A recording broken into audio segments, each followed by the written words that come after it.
Hello, I am JD Kirk, author of the DCI Jack Logan Scottish crime fiction series.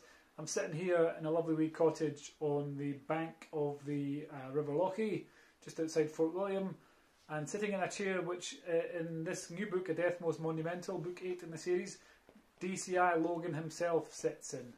He sits looking out at the view of the river, and as it is now, it is pishing noon when he does it. So I've recreated that scene by planting myself here. So this little cottage and this chair and that river feature in the new book, which is out on Friday, October the 2nd, which is tomorrow. I'll be uploading this later today, which is Thursday the 1st of October. So tomorrow, the new book, A Death Most Monumental, is released. And I thought I would read a little bit to you from chapter 2 of the book. It's another case of life imitating art, because just as I am sitting in a chair which DCI Logan sits in this book, Jack and I have both been undertaking a kind of new fitness regime recently. Both been trying to lose a bit of weight. And in this section I'm going to read to you, DCI Logan is doing a wee spot of jogging in Inverness. An activity which both he and I despise. Here we go.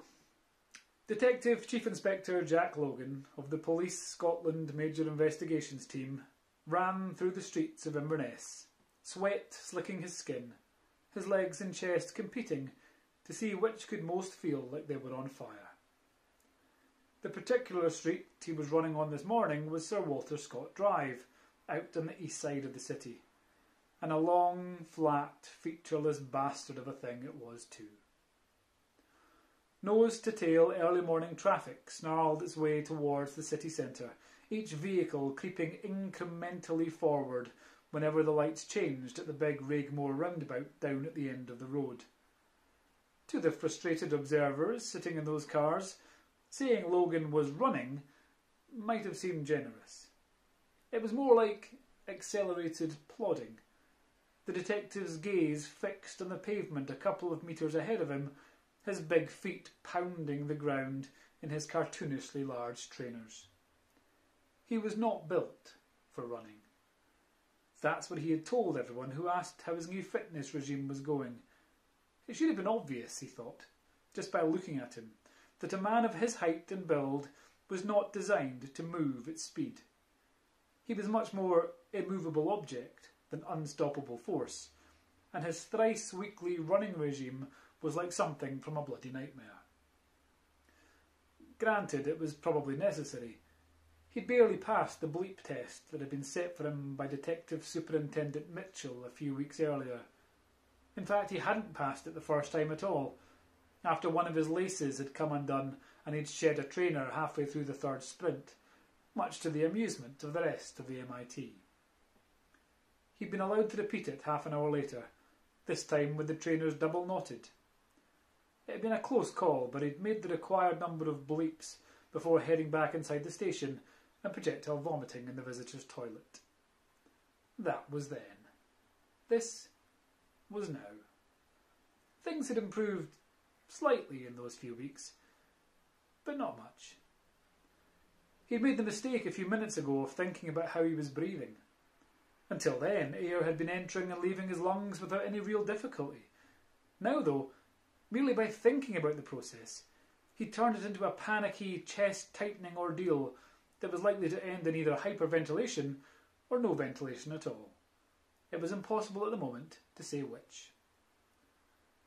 A jogger approached him in the opposite direction, all springy feet and swishy ponytail. He momentarily forced his legs to pick up speed, or at least to carry him in something resembling a straight line, and hoped to Christ he wasn't crying. "Morning," the young woman chirped, all perky and bright. Given his current struggle to remember how to breathe, replying was completely out of the question. He tried to smile at her instead, although, given the look of mild horror on her face as she passed, he guessed whatever expression he pulled fell some way off the mark. They continued in opposite directions, her bounding on, him letting out a pained whimper as those few seconds of increased speed took their toll on his body. How long had he been running? He couldn't say. The app thing that Shona Maguire had made him install on his phone clearly wasn't working, because it was supposed to have beeped long before now to tell him to go back to walking. Maybe it was his fault, he reasoned, as the smell of the McDonald's breakfast menu wafted tantalisingly over to him from the Inches retail park. Maybe he hadn't pressed the start button. Maybe he should knock it on the head today and try again tomorrow. No point putting himself through all this if the app wasn't even on. The bastarding thing beeped in his ear just before he could stop. "Walk now," it announced, in a robotic voice so cheerfully upbeat he instinctively wanted to punch it in its non-existent face. 1 minute until next 5-minute run.